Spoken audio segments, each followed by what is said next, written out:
Au nom du Père et du Fils et du Saint-Esprit, ainsi soit-il. Circum dede rutame, gemitus mortis. Circum dede rutame. Donc c'est entouré. Circum autour. Donc moi je suis entouré. Entouré. Qu'est-ce qui m'entoure? Circum dede rutame. Je suis entouré. Par quoi? Qu'est-ce qui m'entoure? Gemitus mortis. Gemitus, on va dire le gémissement, la plainte, mortis, de la mort.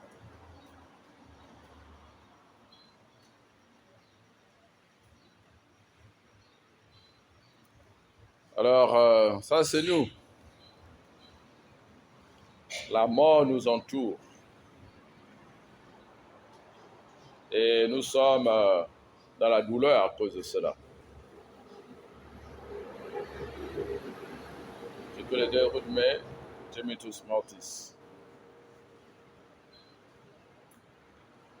Chacun d'entre nous, nous sommes entourés par cette crainte de la mort. Quel que soit notre âge, depuis le bébé jusqu'au vieillard, cette mort nous entoure. Et nous sommes dans la crainte, en disant, c'est quand? Ça va arriver quand? Parfois, ceux pour qui on s'attend à ce que la mort les prenne, ils restent, ils sont toujours là. Et ceux pour qui on ne s'y attend pas du tout, on apprend, la personne n'est plus là. Chico de retrouver le reste mortis. Cette crainte de la mort. Nous savons qu'elle va nous frapper. Et justement, j'ai mis tous et nous ne savons pas quand. Nous sommes dans la crainte. Est-ce que c'est aujourd'hui? Est-ce que c'est demain? Est-ce que ce sera à tel endroit ou à tel endroit? Ce sera comment? Alors pourquoi la Sainte Église nous rappelle cela? Parce que Pâques, c'est ça, la raison de Pâques. Pourquoi il y a Pâques? Nous avons eu Noël. Pourquoi il y a Noël? Nous savons que l'enfant, il est venu pour nous sauver. Nous sauver de quoi? De gemitus mortis. Dolores inferni. Ça continue en parlant de Dolores inferni, les douleurs, Dolores, les douleurs inferni de l'enfer. C'est ça, après la mort, il faut que nous soyons morts. Qu'est-ce qui se passe? Il y a encore une autre crainte qui nous guette. Une fois que nous sommes morts, on va nous juger. Quel que soit notre âge, nous serons jugés. Jésus va venir nous juger. On ira où alors? Quel va être le jugement? Dolores inferni. Vous voyez, nous avons la crainte de perdre la vie du corps. Mais une fois que cette vie-là est partie, on se dit, mais bon, après, c'est quoi le jugement? Il va m'envoyer où? Est-ce que je vais éviter Perni? Est-ce que je vais éviter l'enfer? Vous voyez?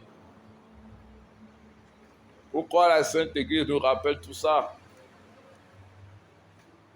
C'est ça la raison de Pâques. C'est ça la raison de Noël. Vous voyez, nous chantons cela à chaque messe, chaque dimanche. Credo, propter nos et propter nostram salutem. Propter nos, pour nous. Propter pour nos, nous. Et propter pour nostram, notre salutem, notre salut. Et incarnatus est. Et il s'est incarné. Pourquoi il s'est incarné? Vous voyez, il y a toujours la question.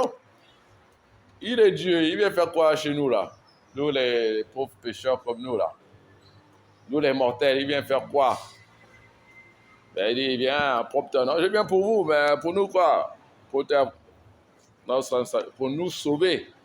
Nous sauver de quoi? Gemitus mortis, dolores inferni. C'est pour ça qu'il vient. Nous arracher à cette mort du corps, mais aussi à la pire des morts qui est la mort de l'âme. C'est ça l'enfer. Voilà pourquoi il vient. Vous voyez, tout est logique. Donc pour faire tout cela, il faut d'abord qu'il naisse. C'est Noël. Une fois qu'il est né, il grandit. Jusqu'à ce qu'il va mourir pour nous. Pour nous sauver de cette mort-là. Vous voyez, donc il va mourir pour nous sauver de cette mort-là. Donc il va connaître aussi ce gemitus mortis. Ouais, tout ça c'est la préparation à Pâques. Gemitus mortis, nous savons, ils vont vouloir le tuer, ses ennemis. Et nous savons, la semaine sainte, le jeudi saint, c'est ça. Quand il a arrêté, il a l'agonie. L'agonie, c'est la lutte. La dernière lutte entre la vie et la mort. Après, on va le mettre au cachot. Et puis, le vendredi, ils vont le tuer. Il a connu cette gemitus mortis. Mais il n'a pas connu de dolores inferni. Parce que lui, il ne pouvait pas aller en enfer, bien entendu. Et c'est par cela qu'il va enlever ce gemitus mortis, cette dolores inferni. Et c'est pour ça, d'ailleurs, plus loin, Saint Paul dira, si nous ne croyons au Christ que pour cette vie-ci, ben, ça ne sert à rien. Ça ne sert à rien. Voilà pourquoi si nous chantons au credo la résurrection, que nous attendons la résurrection des morts. C'est là où le gemitus mortis va être détruit complètement. Il n'y aura plus la crainte de mourir. Et aussi va être détruit dolores inferni. L'enfer sera mis de côté pour toujours. Mais qu'est-ce qui fait cela? C'est Pâques. Vous voyez pourquoi Pâques est si important? Bien plus important que Noël, parce que Noël, c'est la préparation pour Pâques. Il doit d'abord naître. C'est pour ça qu'il naît. C'est pour le calvaire. C'est pour Pâques.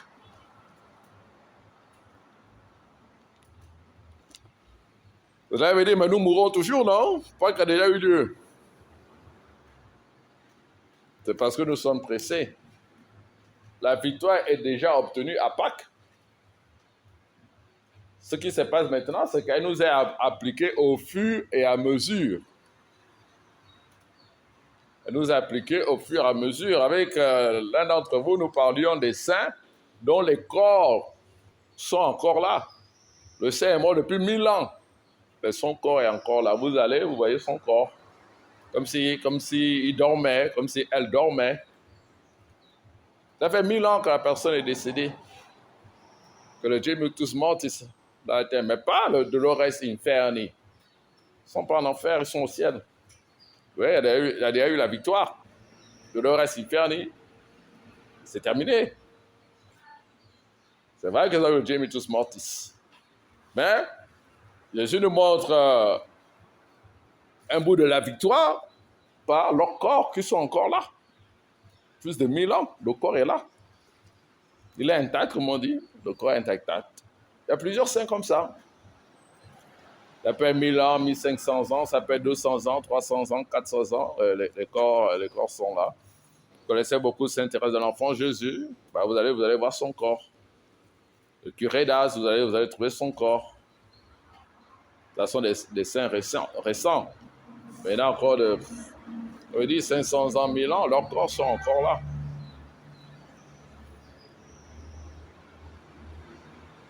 Et aussi, par le fait que, regardez tous les martyrs qui sont prêts à mourir pour montrer que gemitus mortis, ce n'est pas ce qui nous dépasse.